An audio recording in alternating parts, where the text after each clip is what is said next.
دوستان سلام، امیدوارم که حالتون خوب باشه. یه روز جمعه دیگه، یه 11 صبح دیگه در خدمتتون هستم با یک سری اطلاعات مفید. امیدوارم که برای بچه‌هایی که تو پروسه هستن یا میخوان بیان تو پروسه اسکیل ورکر اطلاعات مفیدی باشه. سعی میکنم یک نقشه راه کلی بدم و امیدوارم که اگر به این نقشه راه توجه داشته باشین و سراغش برین، امیدوارم که اتفاقات خیلی خوبی براتون بیفته. من موضوع برای بچه‌هایی که میخوان تو پروسه بیان، اسسمنت ندارن، چیکار بکنن.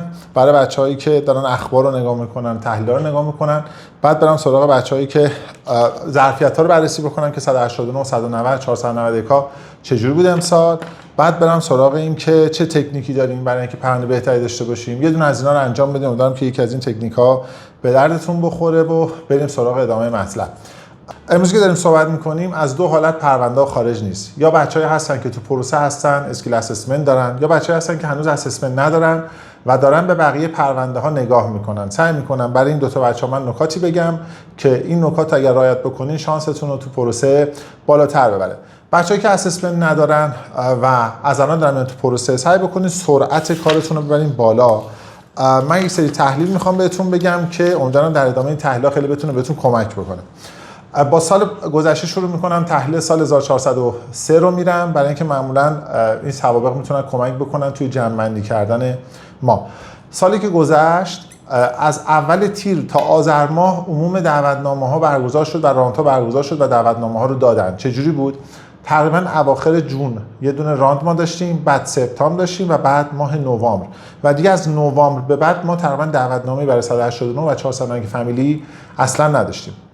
یعنی چی؟ یعنی ما تقریبا از ماه تیر تا ماه آذر ماه دعوتنامه 189 داشتیم و دیگه بعدش دعوتنامه در کار نبود. یعنی همون 6 ماه اول سال مالی دولت دعوتنامه رو داد، ظرفیت‌ها رو تموم کرد و گفتش که ما رفتیم سال بعدی دوباره برمیگردیم، دوباره توی بازه 3 الی 4 5 ماه دعوتنامه رو بدیم و دوباره جمع کنیم بریم برای سال بعدش.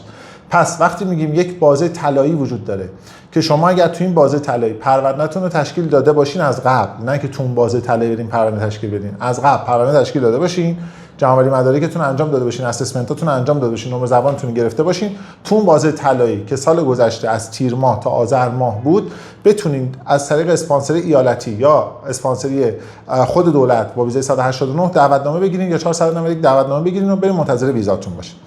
یعنی در اصل ما چیزی که داشتیم پارسال توی یه بازه 6 ماهه 189 شروع شد و تموم شد. یعنی 6 ماه بعدش تقریبا خبری نبود که تقریبا تیر ماه میشه از 6 ماه. حالا اگه بیشترم طولانی تر بشه دوباره بخوام شروع بکنم میتونه این بازه بیشتر هم بشه. برای 190 491 چه شکلی بود؟ ظرفیت ایالت‌ها رو تقریبا مرداد ماه بهشون دادن و اولین ایالت هم تقریبا شهریور ماه باز کرد و شروع کرد به دعوتنامه دادن.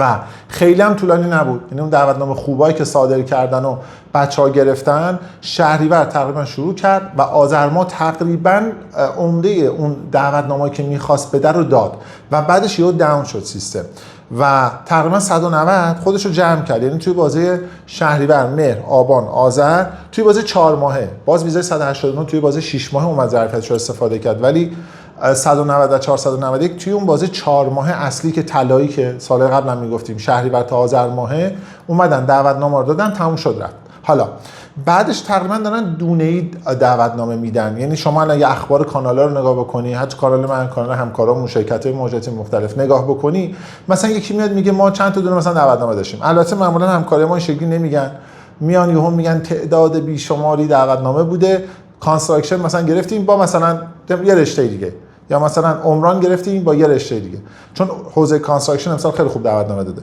بعد نگاه می‌کنیم میگه خب یه تعداد بی‌نظیری بوده ولی خب اسم دو تا رو داره میاره، یا یه شرکت دیگه میگه ما رکورد داره مثلا کل کره زمینی ولی مثلا 5 تا دونه دعوتنامه میذاره. خب وقتی میگیم دونه‌ای این شکلی، اون تعدادی که حالا تعداد بیشمار رو اینا رو شما چیز بذارین کنار، بود تبلیغاتی داره، اون تعدادی که ما داریم منتشر میشون میخونیم نگاه میکنیم دونه‌ای بوده. پس تقریبا 190 491 بازه شهریور شروع میکنه، آذر ماه جمعش میکنه. امسال که این شکلی بود و بعدش دیگه دونه‌ای میشه. یعنی چی دونه‌ای میشه؟ یعنی میاد یه امتیازهای عجیب غریبی رو شروع میکنه دعوتنامه دادن، نه امتیازهای نرمال. یا کسایی که مثلا تو استرالیا مثلا یه کاری انجام دادن، رفتن برای کارفرما کار کردن، تو همون رشته که اسسمنت دارن، کارفرما رو قانع کرده، 6 ماه بوده، مثلا ریجنال بوده، یه سری ماجراها داره. خب که تقریبا همه افراد نمیتونستن این کار رو انجام بدن، یه بازه خیلی کمی و اونا دونه دونه اینوایت میشن. خب پس الان متوجه شدیم ماجرای 189 و 190 و 491 چه شکلی بوده. تقریبا همه سال‌ها این شکلی بوده به جز یک سری شرایط خاصی که مثل بعد از کرونا بوده، یا مثلا خب اونم تقریبا 2 سال دعوتنامه نداده، باز کرده، مجبور بوده اون تعداد سنگینی بده. الان اونقدر مجبور نیستش. خب پس اول این بازه رو ما بشناسیم. خب چون یه سری همیشه میگن الان راجع به اونم می‌خوام تحلیل بکنیم. ما الان 2 تا تکنیک داریم. من برم سراغ تکنیک‌ها. کلا بچه‌ها که میخوان بیان توی پروسه مهاجرت، تو پروسه اسکیل ورکر، 2 تا تکنیک بیشتر نداریم. یعنی تکنیک سومی کسی نمیتونه هم تعریف کنه. 2 تا تکنیک داریم، من راجعش جفتشون هم صحبت میکنم. بعضی از این پلن استفاده میکنن، بعضی از اون یکی پلن استفاده میکنن. این 2 تا پلن مزایای خودشو داره، معایب خودش هم داره و معمولا هر کسی که صحبت میکنه از قسمت مزایاش صحبت میکنه، قسمت معایبش رو خیلی راجعش حرف نمیزنه. من راجع به جفتش میخوام صحبت کنم.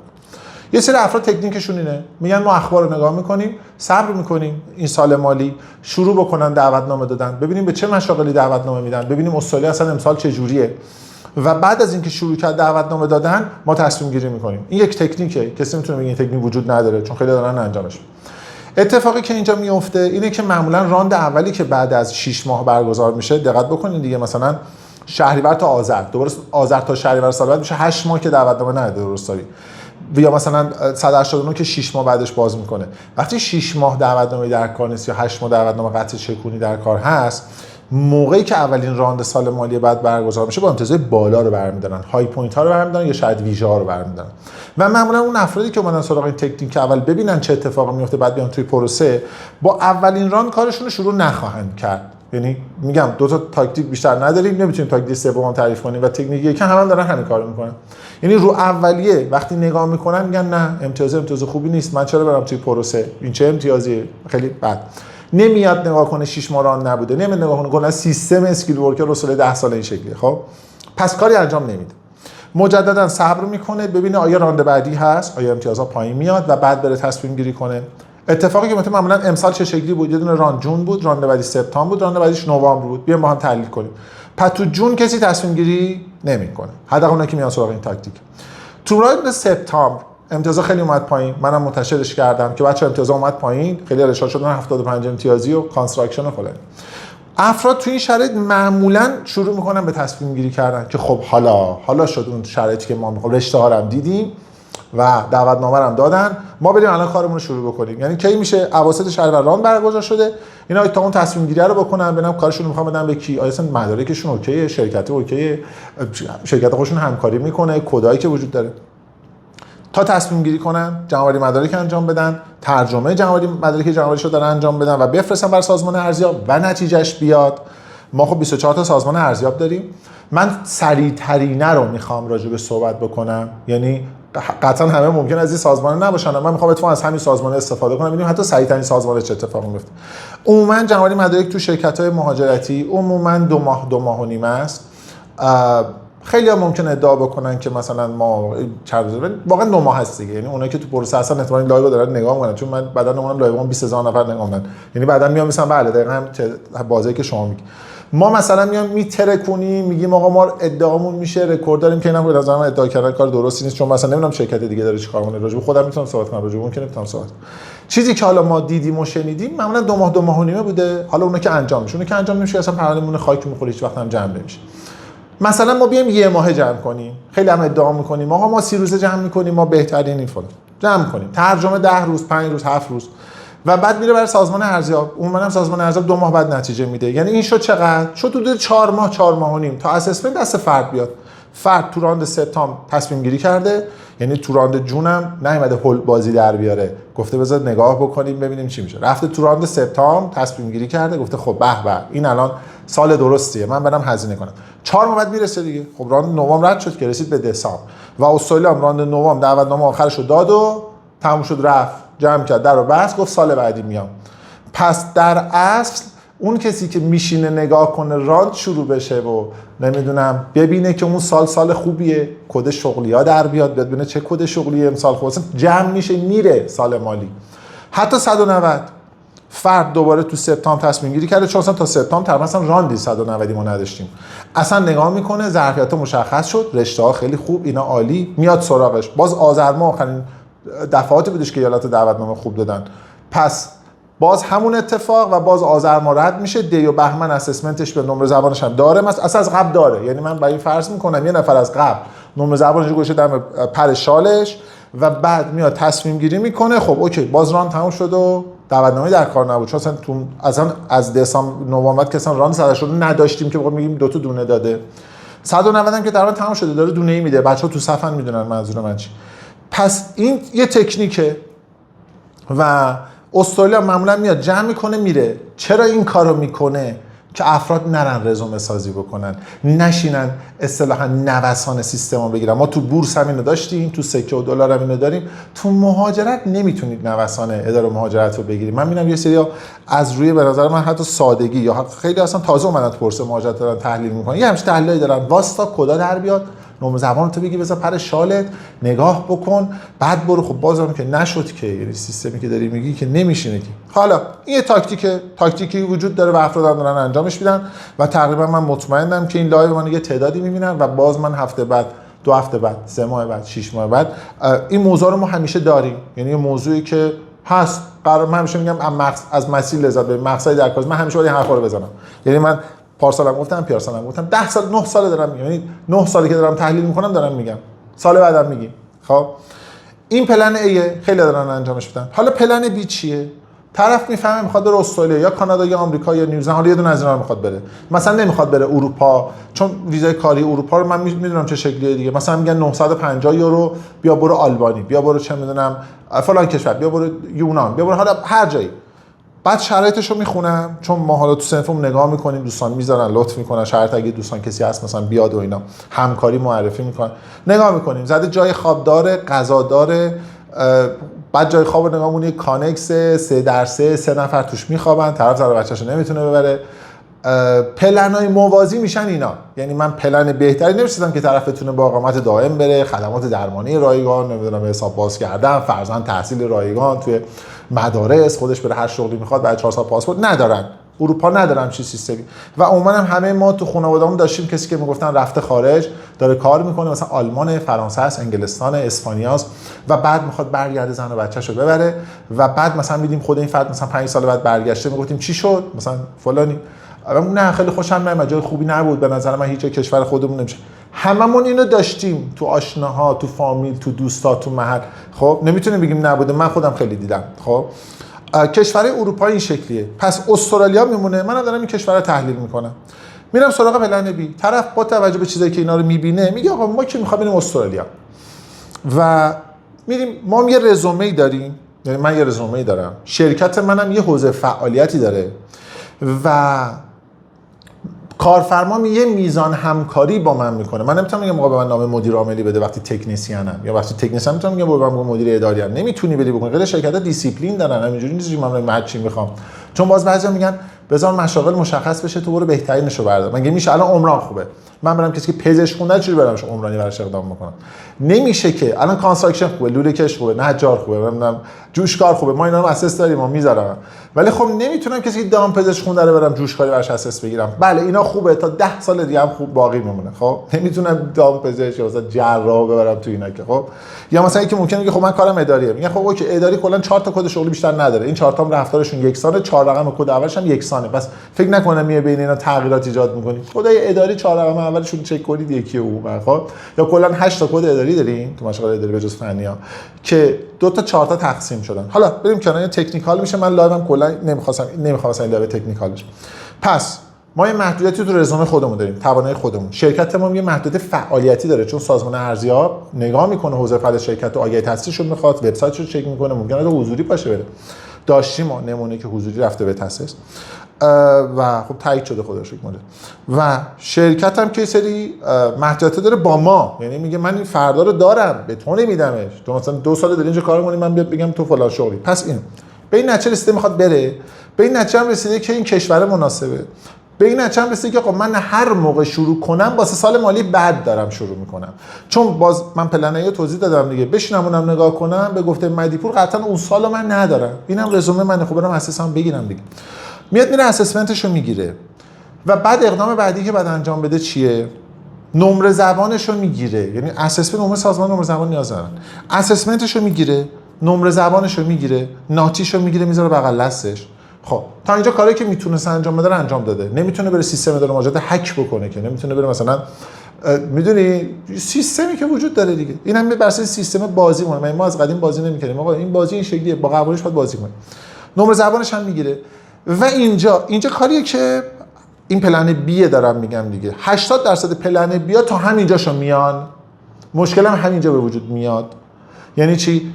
اساس رو میگیره. به نظر من کار درسته. این کار منطقی، کاری که من برای خودم مثلا ممکنه همیشه میکنم. خب نمره زبانش هم میگیره، تا اینجاش هم درسته. ناتیش هم میگیره. حالا وای نمیسه ببینه کی گفت ناتی حذف میشه، کی نگفت ناتی حذف میشه. فعلا موقع که هست ازش استفاده میکنه. خب حالا چون بعضی میگن فلانی گفته حذف میشه، میگم من دسامبر 2023 لایو دارم، الان دارم میگم تو صفحه منجی ورق بزنید اسکرول بکنید برید دسامبر 2023 موقعی که استراتژی پلن 10 ساله استادی اومد، من یه تحلیلی گذاشتم رو جدولم هست.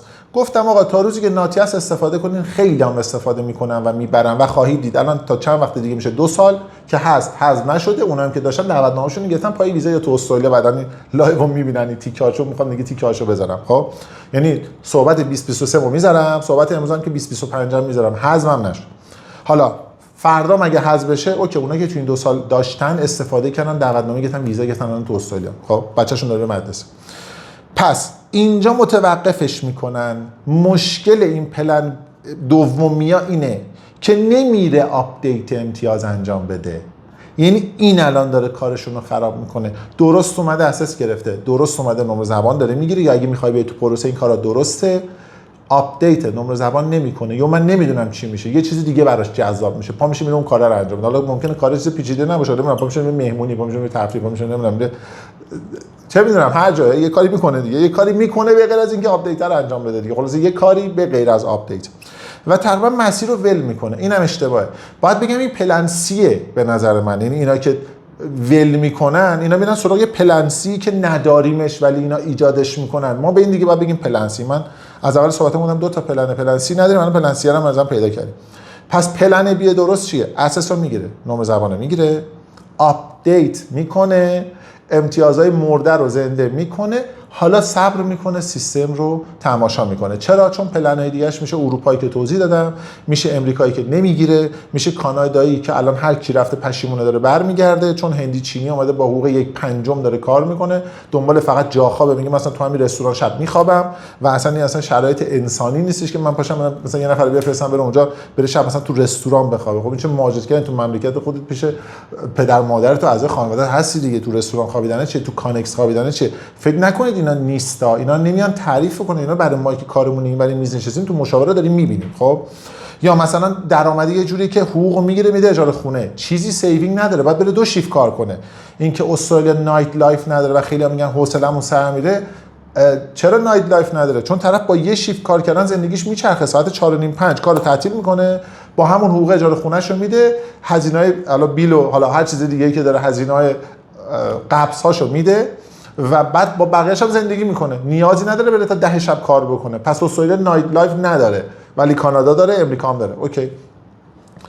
این ماجرای بعدی. پس این مسیر ول کردن هم شد پلن سی که یه سری ایجادش کردن، چون به نظر من اینو ماها ایجاد نکردیم، اینو یه سری بچه‌ها ایجاد کردن. خب ویزای بدون نمره زبانم پس اگه خواستیم من تو کاریابی هم میشناسم، ما توی سنت هستیم، همکار گروه‌هایی داریم معرفی میکنن، خواستیم بهتون معرفی میکنم. یه جایی هستی کانکسیه 2 در 2، واقعا جدی میگم هست، به خدا دارن انجام میدن. خیلی یه اتاق 3 درصد یه سه نفر توش مثلا میخوام زن و بچه رو میتونه ببره، یه حقوق 900 یورویی هم بهش میدن، بیمه و فلان و غذا اینا هم بهش میدن. 900 یورو رو احتمالاً میتونه پس انداز بکنه و دیگه میره صبح میره سر کار، بعضی میاد میره تو همون کانکس، حالا یه کاری میکنه دیگه، اون بتونه میره تو خیابون دورش هم میزنه میاد میره. من یه خونه داشتم بازسازی میکردم 3 سال پیش، تقریبا مثلا یه تعدادی بچه‌ها بودن که مال افغانستان بودن، داشتن کمک می‌کردن، اینجوری بودن. بعد این پروژه تموم شد همونجوری می‌خوابیدن، برخوشون تو لوازم داشتن. ببین واقعا اروپای این شکلیه. صادقانه ترین جمله‌ای که میخوام بگم اروپای این شکلیه، چون اینا نزنه بچه‌شون تونست بودن بیارن ایران تا ساعت 5 هم کار می‌کردن، ولی بعدش کجا میتونستن برن؟ 4 تا مثلا جوان مجرد کجا میخواد بره؟ زن و بچه‌ش یه کشور دیگه، حتی که مجردم باشه اینجا شرط بهتری از این کانکس رفتن و اتاق 3 درصد 3 نفر توش خوابیدن. خب اگه استرالیا رو می‌خواید زبان کارتون رو انجام میده، وگرنه واقعا گزینه‌های بعد جذابی نداریم. و من همیشه هر وقت با بچه‌ها صحبت می‌کنم میگم اگه نمی‌خوای زبان بخونی تو پروسه نیا، واقعا نیا تو پروسه. به خاطر این همین یه ذره پولی هم داری به میره. خب گزینه‌های بعدی هم که بهت پیشنهاد میشه، گزینه‌ای که اگه از من بپرسی میگم برادر من نرو. چه گزینه‌ای آخه؟ مثلا به چه قیمتی آدم پاشه بره جای دیگه؟ همینجوری زندگی می‌کنیم، ولی کم و زیاد خوبه داریم زندگی می‌کنیم. فکر کنیم امروز روز یکه، آقا من روز یکمه چیکار کنم؟ اولین کاری که داری انجام میدی یه برنامه باید بنویسی. بدون برنامه میشی ببین خبرها زیاده دیگه. یکی میگه بالای 50 سال یه ویزای اومده، خبر خوب، خبر شیرین، بدون نمره زبان، میبرتتون ور، یه هفته نمیخونی، بعد میبینی خبر چرت و پرت بوده. یکی دیگه میاد میگه استرالیا با نمره زبان 4.5 مناطق داما جاب آفر، بعد میبینی هیچ جاب آفری در کار نیست. 20000 تا 30000 تا میخوان، جاب آفری در کار نیست. اگه باشه خب ما که دیگه از ما که دیگه تخصصشون بیشتر نیست، ثانیه‌ای منتشرش می‌کنیم. اگه باشه ماها میذاره. من و شاید 5 6 تا همکار قدیمی و قدر من که توی این حوزه بودن طی مثلا 10 سال اخیر که داریم کار می‌کنیم میشناسیدشون، احتمالاً هم ما رو میشناسید، هم احتمالاً اونا رو میشناسید. اینا میان میذارن اگه باشه همچین چیزی، اینا اعتبارشون رو دوست دارن. اینه که نیست، هی اینا رو نگاه می‌کنین. یه خبر خوبه دیگه اگه گفتی چه ویزاییه با مثلا آیلتس 4.5 فلان منطقه داره جاوا، خب جاوا فره کوب، بعد کلاینت پیام میده آقا من زبان نمیخوام بخونم، میخوام سراغ این جاوا فره. 3 ماه میره میگرده میبینه جاوا فری هم وجود نداشته، وقتش رفت. 3 ماه پرید، کند شد، گرامره یادش رفت، کالوکیشن ها یادش رفت، نمیدونم دایره لغاتی که اکتیو داشت تبدیل داره میشه به یواش یواش به پسیو. میدونی اینا ماجرا. امروز روزی که کارت شروع میکنی، جمع مدارک تو انجام میدی، میره ترجمه، میاد میفرستی سازمان ارزیاب. امروز رو دارم میگم، آخر مرداد ماه اسسمنت دستته. یعنی امروز روز یکته، جمعه کارتو شروع میکنی. من بر اساس سرعت خودم صحبت میکنم، هر کسی باید بر اساس سرعت مجموعش یه حالت تحلیل داره دیگه. شاید مثلا یکی از یه روزه جمع میکنه، ما داریم یه ماه جمع. مدارک میده ترجمه، میاد میزنه سازمان نسب، تو اول آخر مرداد اسسمنت دستته. یه اسسمنتی که 3 سال اعتبار داره، باید نمره زبان بذاری روش و بری مرحله بعد. همون چیزی گفتم پلن بیه که بهت گفتم. حالا الان اگه داری این کارو میکنی، بخوای نخوای پلن ای هم انجام دادی، چون پلن ای تازه مثلا مرداد و شهریور به نتیجه میرسن بیان تو پروسه، تو مرداد اسسمنت دستته. خب و اگر اتفاق مثبتی هم بیفته، شما جز اون جدول هستی که اون اتفاق مثبت برات بیفته. ناخواسته یه کاری کردی که توی اون باز طلایی که حالا یه سال ممکنه طلایی باشه، یه سال ممکنه نقره‌ای باشه، یه سال ممکنه خیلی رنگ خوبی نداشته باشه. داشتیم سالی که واقعا خیلی خوش رنگ نبوده. اگه اون سال خوبه باشه، برای تو هم میگن اصلا اگه بباره برای همه میباره، اگه بباره برای تو میباره.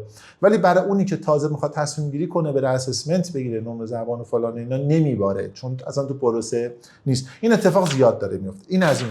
برم سراغ نکته بعدی. یه سری بچه‌ها هستن که گفتن هنوز شروع نکردن و فلان و اینا. اگه اسسمنت نداری، تو پروسه نیستی، سرعت جمع آوری مدارکت اگه 4 ماه است باید بکنی 1 ماه. این که گفتم الان مدارکت رو جمع کنی آخر مرداد اسسمنت دستته، برای سازمان بتاسسه، برای سازمان ای ایه، برای ای سی اسه، برای تی آر ای نیست. خود تی آر ای 9 ماه 10 ماه طول میکشه اصلا اسسمنت رو سازمان ارزیابی صادر بکنه. خب الان 2 تا موضوع به وجود میاد. متوجه شدیم که تی آر ای هر موقع شروع کنه برای سال بعد شروع کرد. یعنی امروز به نتیجه رسیدی، سال بعدی دیر، حالا دیر نه، تو زمان خودت به این نتیجه رسیدی. زود و دیرم نداره، من اشتباه کردم، دیر برای شما الان زمانشه. حالا یکی ممکنه بگه پس من برای وتاسس. میگم که خب برو جداول 189 رو نگاه کن، بهترین کدایی که با امتیاز پایین دارن دعوتنامه میگیرن از تی آر ای. یعنی مثلا وتاسسی مثال میزنم، ممکنه یه سال دعوتنامه نگرفته ولی تو هم سال بعد تی آر ای رو برداشتن. یعنی شما بیا مجموع تاریخ شروع روز 1 به روز ویزاتو جمع بندی کن، نه روز 1 به تاریخ اسسمنت که بگی آقا سریعتر اسسش بیاد. میگم اوکی، ولی بازی دعوتنامه تا ویزاش من چقدر طولانیه. یه رشته مثل تی آر ای ممکنه اینجا اسسمنتش بیاد، اینجا ویزاش بیاد. خب اوکی، میدونی منظورم اینه که نشین بگو اسس زودتر، نه، دعوتنامه زودتر باید ملاکت باشه. امروز رشته‌های تی آر ای دیرتر نتیجه اسسمنتشون میاد، ولی دعوتنامه‌هاشون زودتره نسبت به سایر سازمان‌ها، به جز رشته‌های کانستراکشن. اوکی، چون اونا واقعا همه چیزشون عالی‌تر. حالا میگیم حوزه کانستراکشن چیان؟ سیویل انجینیر، سیویل انجینیر درافت پرسن، سیویل انجینیر تکنیشن، کانستراکشن پروژکت منیجر، ژئوتکنیکال انجینیر، استراکچرال انجینیر، دیگه ترانسپورت انجینیر، اینا. و حالا تو حوزه ایر کاندیشنینگ مکانیکال سرویس پلامر و نجار و نمیدونم جوشکار و اینا حوزه کانستراکشن. خب که 2 3 تاش که آخرش گفتم تی آر ای ان، بقیه‌اش به تاسس و ای ای ان. خب این از این. یه سری بچه‌ها مثلا اسسمنت دارن، یعنی از اینجا بعد صحبتم میخوام جمع بندی کنم، نمیخوام لایوم طولانی بشه. اسسمنت داره، سال قبل یا گروه A بوده یا گروه B بوده یا خودش برد تو گروه C. یعنی مثلا گروه جدیدی گفتن یه سندیکای دادن برای خودش گروه C تشکیل داده، اینا گروه C کرده خودش. خب یا واقعا هم نه تشکیل داده، امروز اسسمنتش اومده، همین صبح اسسمنتش اومده، تو هیچ گروه ایدئال قضیه است. خب اونایی که از قبل اسسمنت اقدام کردن و امروز اسسمنت دارن، اینا ایدئال ترین حالت ممکنه امسال براشون.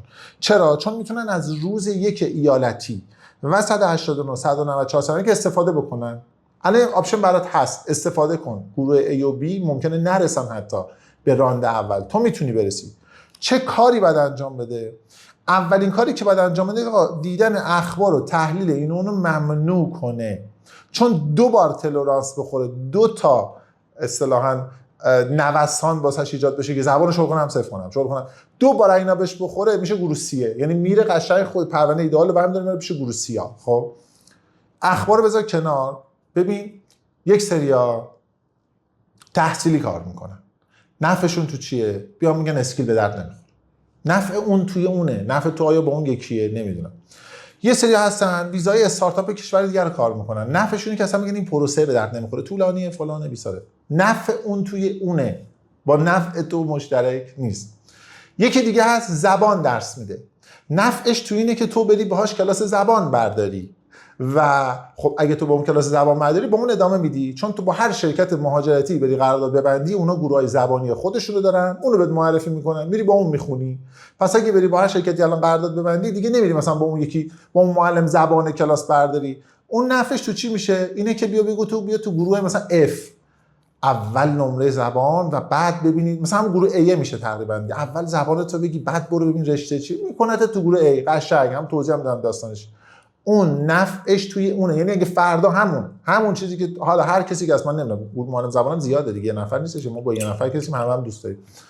اگه یهو بره با شرکت مهاجرتی قرارداد ببنده، نه فردا میگه گروه B خوبه، استراتژی B ایدئاله، استراتژی B A دیگه اوکی. چرا؟ چون نفعش یه دیگه مشترک شد با تو. خب یه چیزی که وجود داره تو حوزه کاری ما و توی کد آف کانداکت ها راجبش صحبت میشه، توی دوره ها راجبش صحبت میشه، کانفلیکت آف اینترسته.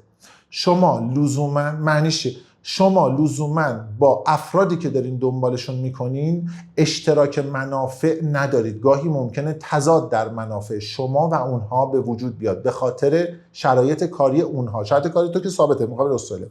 اون ممکنه تحصیلی کاره، ممکنه بیزینس کاره، ممکنه استارتاپ کاره، ممکنه معلم زبانه. کانفلیکت آف اینترست تو دادن دیتا به وجود میاد. خب پس تحلیلت رو محدود بکن. ببین من که دارم کارم میکنم، پرونده‌امو دارم، فردام یه تعدادشو میذارم نمونه موفقا، کیف کنین. 3 تاش 4 تاش رفع ریجکتی بوده، کیف کردم از تیم ساپورتم و هماهنگی داریم انجام میدیم. 4 تا پرونده داشتم که 3 تاش مال شرکت‌های دیگه بوده، ریجکت شده بوده. یه دونش که بنده خدا یه کسی براش انجام داده، حالا از آشنا بوده، خراب کرده، اومد پیش ما، هزینه رو همون آشنا داد، گفت اینو درستش کنیم. من دیدم شما این کارو انجام میدید، درست کردیم، دیروز درست شد. 4-5 تا پرونده داشتم که 3-4 تاش ریجکتی جای دیگه بوده، ما درستش کردیم. پس من که راجع به کار خودم مطمئنم، کانفلیکت آف اینترست هم با کسی ندارم، چون از اولش هم گفتم من دارم این کارو انجام میدم، میخوای برات انجامش بدم. نکته دوم، زبان تو بخون. نوسان ایجاد بشه باز طلای رو دست دادی. یعنی 2 تا نوسان روت ایجاد بشه رفتی گروه A. نکته بعدی، در طول روز هر اتفاقی افتاد تو باید 4 تا 45 دقیقه در طول روز زبان بخونی. چرا میگم 4 تا 45 دقیقه؟ و چرا اولش گفتم اون اینتراپتا یا اون چیزایی که باعث حواس پرتیت میشن رو حذف بکنی. باید 45 دقیقه چانک بندی بکنی، زبان بخونی در طول روز 4 تا. چرا میگم 4 تا؟ ماجرا داره، تحقیق میکنن، خیلی بنده خدا بیکارن یا از این مؤسسه دارن پول میگیرن یا اصلا کارشون اینه یا تخصصشون، اشتون تحقیق کردن در آوردن آقا جون ما باید یه تمرکزی بکنیم. اون نمودار ما تو دقیقه 20 تازه میرسه به جایی که ما میگیم حد اکثر بهره وری و این نمودار اینجوری میاد تا دقیقه 40 42 و بعد به شدت کاهش پیدا میکنه. پس یعنی تو شروع کن بدون اینکه هیچ گونه اینتراپت ایجاد بکنی، موبایل، نوتیفیکیشن، اخبار من، هر چیزی حذف کن، هر چیزی بود. مثلا من تو اینجا دارم با شما صحبت میکنم، موبایل من تماسان فوروارد شده که تماس من توی لایو مثلا زنگ نخوره. خب هیچ تماسی من نمیتونم رو موبایلم داشته باشم، چون کلا نباید اینتراپتی باشه. تو همین کارو بکنی. شما میای 45 دقیقه از این نمودارات استفاده می‌کنی، میخوره زمین. بعدش در بهترین حالت میتونی 1 ربع بعد شروع کنی که دوباره این نمودار اتفاق بیفته. ما هممون انسانیم، یه ساختاری داریم دیگه. دو تا رو که رفتی، سومی خیلی نمودارش جذاب نیست. دو تا رو برو جمع کن، قضیه رو میشه 1 ساعت و نیم که یه رو بینش بوده، حدوداً شد نزدیک 2 ساعت. جمع می‌کنی میذاری کنار، بعد از ظهر یا با یه زمان 4 5 ساعت 6 ساعته دوباره 2 تا 45 دقیقه این کارو انجام میدی. نشین که 2 ساعت پشت سر هم بخون، نمودار این شکلی میشه. مثلا یکم یادت میره، منفی مثلا میشه، یکم که بلد بودید یه اتفاق جالبی میفته. خب نکته چهارم، این مسیر رو وسطش انقدر شلو صفر نکنید. اگه هدفتون استرالیا، چی میشه و وسط سر تحلیل کانادا در میاری؟ چی میشه آمریکا؟ شما تا دیدید من رو آمریکا صحبت کنم، رو کانادا صحبت کنم، رو انگلستان صحبت کنم، همه اینا رو لایسنس هم میگم، دونه دونه بچه‌ها بزنن تو صفحه تو سایت صحبت نمی‌کنم. تخصص من، اونا هم تخصص دارم، علاقه من استرالیاست، پس تا آخرش راجع به استرالیا صحبت کنم. حالا ممکنه 3 سال دیگه بیام راجع به کانادا و آمریکا و نیوزیلند هم صحبت کنم مثلا. مال موقعی که یک تیم جدید، یه جای جدید ستاپ کرده باشم، یه دفتر متفاوت، اونا بیان این صحبت رو بکنم و من تخصصا کار رو انجام بدم.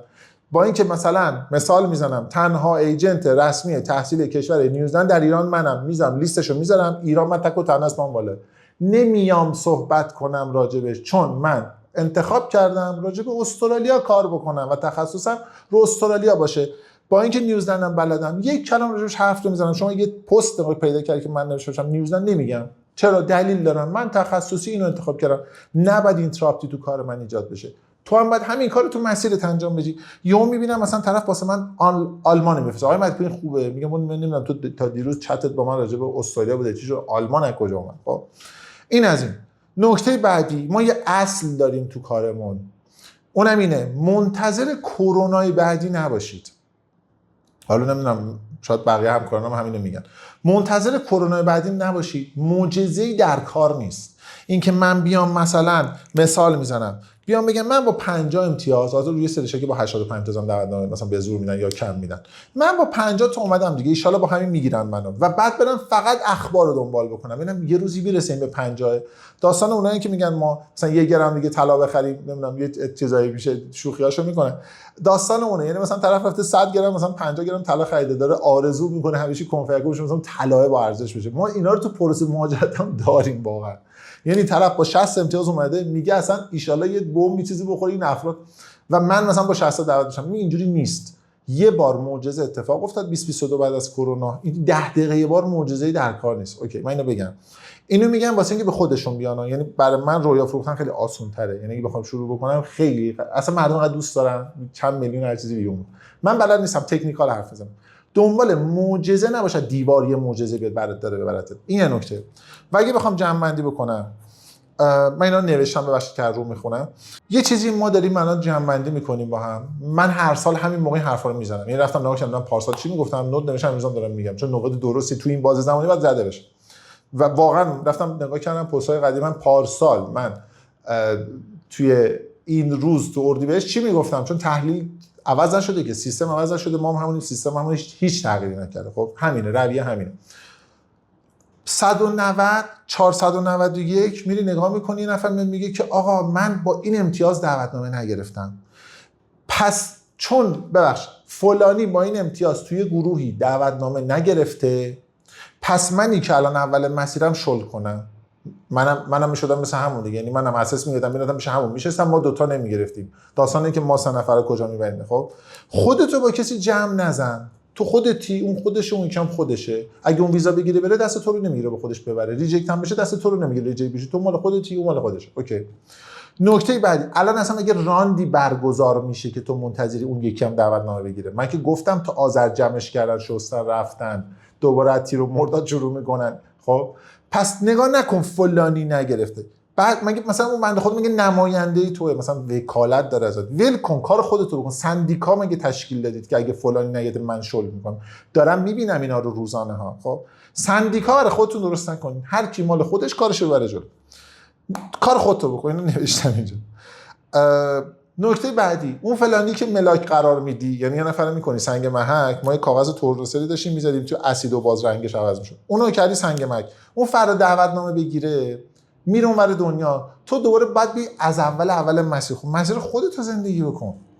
و بهت قول میدم، میخواستم با این جمله تمام نکنم ولی تمام میکنم، ما هر موقع سری لایو میذاریم یه سری از بچه‌ها میان می‌نویسن که آقا من مثلا با امتیاز 75 توی رشته دعوتنامه نگرفتم. یکی دیگه میاد می‌نویسه من با امتیاز 80 توی رشته دعوتنامه نگرفتم. حالا پیروز من اساس گرفته، 4 ماه پیش گرفته. اوکی، بعد از دسامبر، بعد از نوامبر اساس و نمره زبان گرفتی دیگه. خب راندی نبوده که به تو هم دعوتنامه بدن. چرا ناراحتی؟ واقعا راندی نبوده دیگه، کی باید من دعوتنامه بده؟ من که صادر نمی‌کنم. میاد اینو مینویسه. خب صادقانه انقدر دیدم که دارم جمله لایومو با این موضوع تموم میکنم و بعدن تیکش رو میذارم هم تو صفحه هم تو یوتیوب. میاد اینو مینویسه. خیلی موقع شده من اومدم برم تو دایرکت بگم مثلا تو با این کلاینت منی، یا مثلا کی اصلا رفتی تو صفحه، مثلا من ROI تو رو ببینم تو پروسه هستی یا نه، کجای پرونده تو اصلا مطمئنی ثبت شده. دیدم اینو انقدر که الان دارم جمله باش تمام میکنم. یه جمله نوشته آقا تو رو قرآن رشته رو انقدر شلوغ نکنید، انقدر مردم بر نداریم این تو این رشته، حق ما رو نخورید تو این رشته.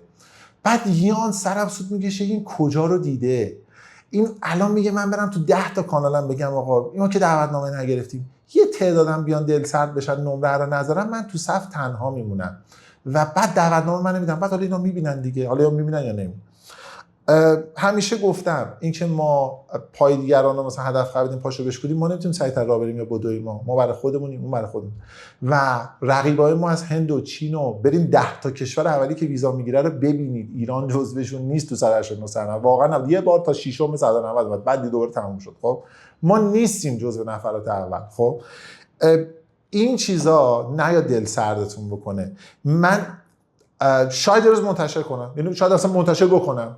برو تو کانالای تلگرامی بذار، اصلا میگم چی کار کنیش، منم میخوام همین کارم. برو تو کانال تلگرامی بزن سیویل درافت پرسن، بزن سیویل انجین تکنیشن، خب بزن عمران، برو سال 2021 2022 2023 میبینی طرف داشته کانال رو نابود میکرده که ما نگرفتیم، نه یا این رشته آشغال، رشته به درد نخوره.